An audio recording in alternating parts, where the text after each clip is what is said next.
මල්ලිලාට කියන්න මල්ලි අපි එදා ඉඳන්ම හොඳ පරම්පරාවෙන් පැවතගෙන යන මිනිස්සු. මොන කතාවද ඒ ගැන?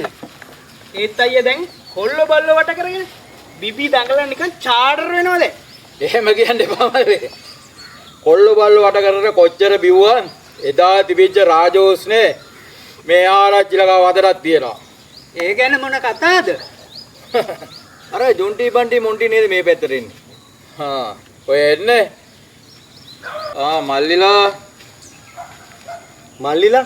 මල්ලිලා තමයි ආරච්චි අයියා. වැඩේ හින්දා මෙහුන් 10යි. මෙහුන් 10යි තාමත් ඉඳවනවා. හරි.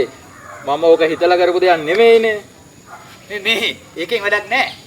මේ අපි පොසොන් එකට පොත කරන්නේ. අපි හොල්මන් මන්දිරෙ පෙන්නෙමුද? හොල්මන් මන්දිරේ? පොට පිස්සුද? ගිය පාරත් උඹ හොල්මන් මන්දිරේ මේ මිනියට ඉඳලා ඉවරලා කමලක්කගේ කෙල්ල දැක්ක විතරයි ඒකගේ කරට බැනලා අල කරලා දැම්මා. හැබැයි මේ පාරේ ඒ වැඩ සෙල්ලම් දාන්න ගියොත් එහෙම බඩුම තමයි පුතෝ ආ. ඔව්. අපි මේ පාර අලුත් තාලේ වැඩක් කරනවා. හරිද මල්ලිලා? වරුට. අලුත් තාලේ වැඩ. මේ මොකක්ද ඒ? ඒක නරකම නෑ. ඔව්. මේ මොකක්ද ආරච්චිලා අයියලා? අපි මෙදා පාර රැප් ෂෝ එක. එලා එහා ගෙදර පොල්. අහා මෙහා ගෙදර පොල්. අයියා අපේ ගෙදර පොල්. ඇති ආපෝ හැමදාම මුගේ මගුල අහලා එපා වෙලා බන් තියෙන්නේ. එයි බං කැතද බං? කැත නෑ. ඒකට අවුල් වගේ නේ නිකන්. හරි මලා අලුත් තාලේ තින්දු ටිකක් හිතහල්ලකෝ. ඒකනේ.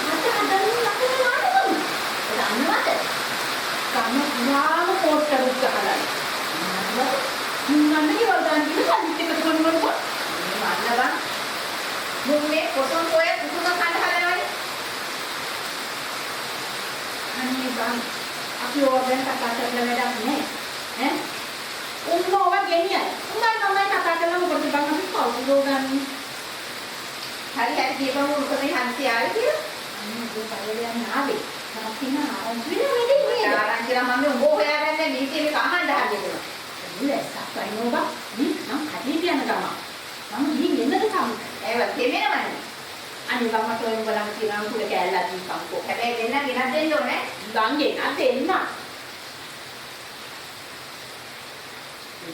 ඉතින් මම හරි මං යනවා නේ ආ වීඩියෝ එක දානවා ගිහින් කියන්නේ එයයි නේ දබාන් මට බත් ඔය දන්නේ ආරච්චිලියා අපි එකතු කරු සල්ලි ටික නිදානයක් වගේ නාගයෙක් වගේනේ බං උන් රකින්නේ. ඒක හරි. රුපියලක්වත් හොල්ලන්නේ නෑනේ. හරිනේ බං ඉතින්. ඌ හිටපු ආරච්චිගේ පුතානේ බං. ඌ නීතියට වැඩ නීතියට. මේ මොන නීතියටද බං? මොන නීතියද? වර ගමේ තියෙන අහිංසක මිනිස්සුන්ගේ හරක බාන වතු පිටි ඔක්කොම ගිනි පොලියට උපතටලු ගත්තේ. නැතුව ඔය ඒ වගේ කුල්ලා ගත්තු සල්ලි වලින්නේ උන් සල්ලිකාරයෝ වුණා කියන්නේ. හරි බං ඉතින් ඔය ගමේ එක කියන කතානේ බං.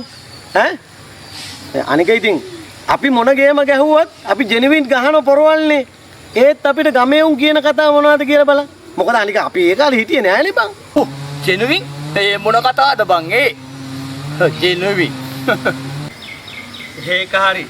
අපි තුන් දෙනා වගේ මේ ගමේ උන්ට ගේම් ගහන උන් තුන් දෙනෙක් ඉන්නවද? ලොවෙත් නෑ. මොන වුණත් බං අපි තුන් දෙනා ගහන ගේමක් ජෙනුවින් ගහනවනේ.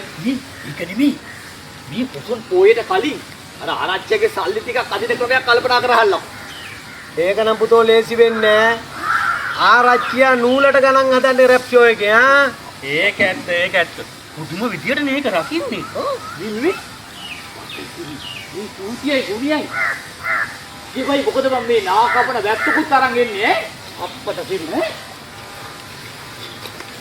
ජොන්ඩියෝ මාර වැඩක් නේ මං වෙලා තියෙන්නේ. මොකද බං? උරු ගමෙන් ගිහින් බං. කවුද? ආරච්චි බං ආරච්චිය. අප්පට සිරි. තාත්තල්ලිගේ වීල් එකේ තමයි ගිහිල්ලා තියෙන්නේ. කැන්ඩි නැදලාලු ගිහිල්ලා තියෙන්නේ. ඊට මදි. ඉතින් කිව්වම 1000ක් දීලා ඔබ තියාගන්න කිව්වලු මු. සැකයක් ආපු නිසා ඔය ගෙදන අරන තැබෑලෙන් ඇවිල්ලා අපිට කිව්වේ.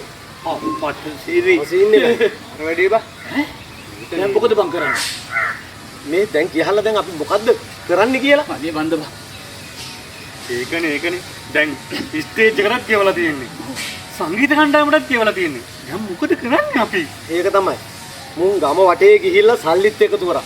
ගම හතර වටේටම පෝස්ටර් උජ්ජහුවා. ගමේ මුන් බලාගෙන ඉන්නේ මේ වැඩේ ගැන ඌ අප්පච්චිගේ පුතෙක් නේ බං. නිකන්ද බං. ඔය ආරච්චිය ගැන කිව්වේ. ඕක සල්ලි එකතු කරන්න මම කිව්වේ. ඕකට සුද්ධ කරගෙන යයි කියලා ඔක්කොම. දැන් හරි නේද? දැන් නියමයි නේ වැඩේ. ආරච්චියගේ පුතෙක් ඉන්න දැන් ඉතින් අපි ගමට මූණ දීලා ඉවරයිනේ බං. ඈ දෙයි හාමුදුරුවනේ අපරාධේ සල්ලි. අයියෝ සල්ලි